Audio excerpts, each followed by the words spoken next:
હું એક મધ્યમવર્ગીય પરિવારની હતી. મારું ભણવાનું પૂરું થઈ ગયું હતું અને એક દિવસ મારા માટે એક સંબંધ આવ્યો હતો.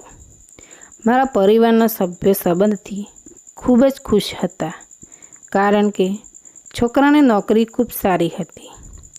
છોકરો વિદેશમાં પણ નોકરી કરતો હતો અને તેના પરિવાર પણ ઘણો નાનો હતો અને ઘરમાં માત્ર તેની બહેન, માતા પિતા, એકબીજાની વિધવા ભાભી જ હતી.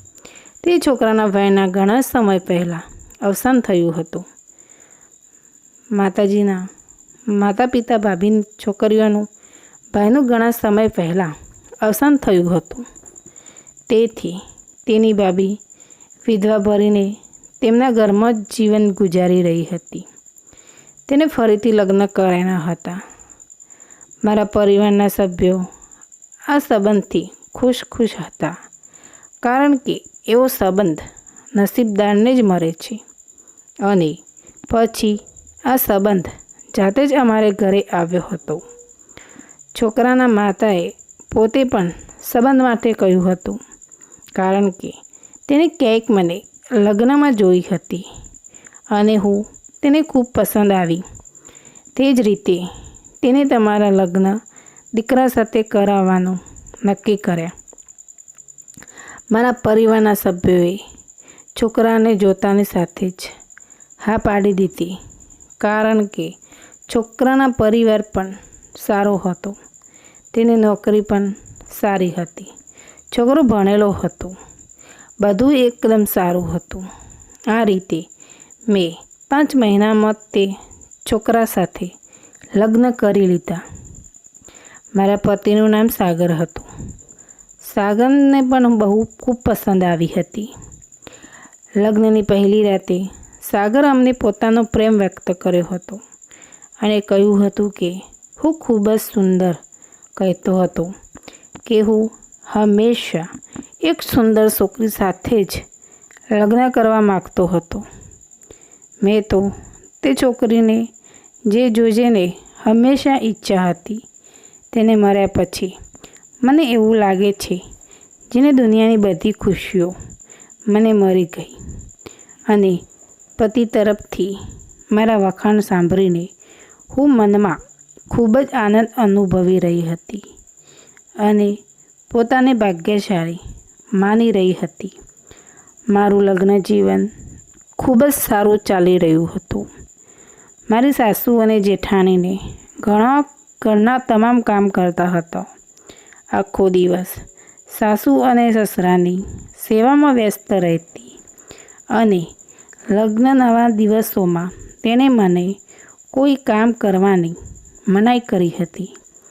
તેમણે કહ્યું કે તું ગામની વહુ છે, જ્યાં સુધી તું તારા પતિ આવી છે તો અહીં તેની સાથે સમય લેતો જ જાય.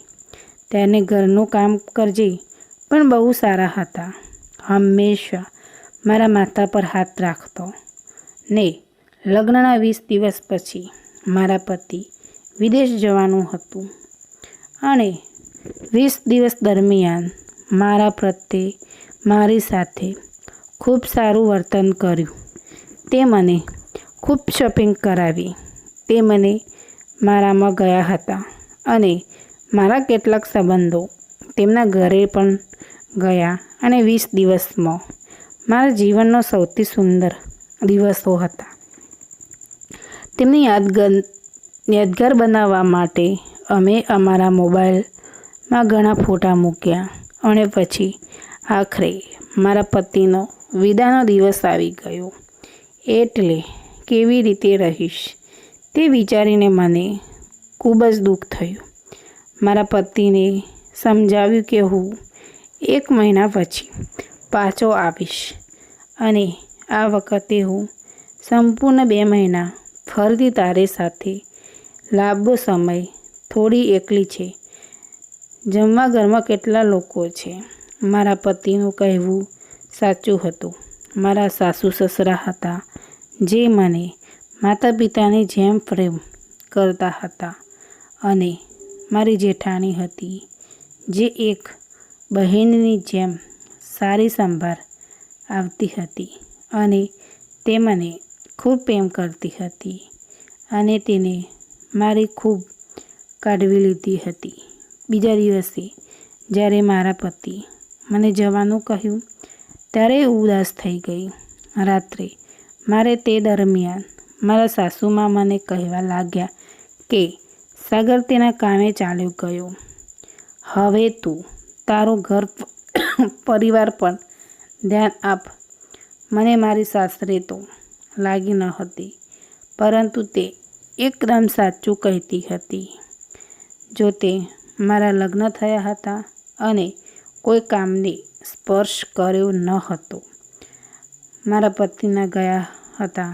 તેઓ ઘરના કામ જાતે કરવા તૈયાર હતી અને મારા સાસુને કોઈ કહેવાની જરૂર ન હતી. પણ હું શું કરી શકું? સાસુ જ હોય. મમ્મી, હું કાલે વહેલા જાગી છે, ઘરનું બધું કામ કરી દઈશ. 1 મહિના સુધી સારું ચાલી રહ્યું હતું અને થોડા સમય પછી સાગરની યાદ હવે વધારે આવતી. પરંતુ સાગરે નોકરી પરથી રજા લીધી અને ઘરે પાછા આવ્યા અને ઘરમાં બધા ખુશ હતા અને બધા ઘરના સભ્યો જાણતા હતા કે હું મા બનવાની છું અને સાગર પણ મને ખૂબ પ્રેમ કરતા હતા અને ઘરના બધા પણ મને ખૂબ સાચવતા હતા.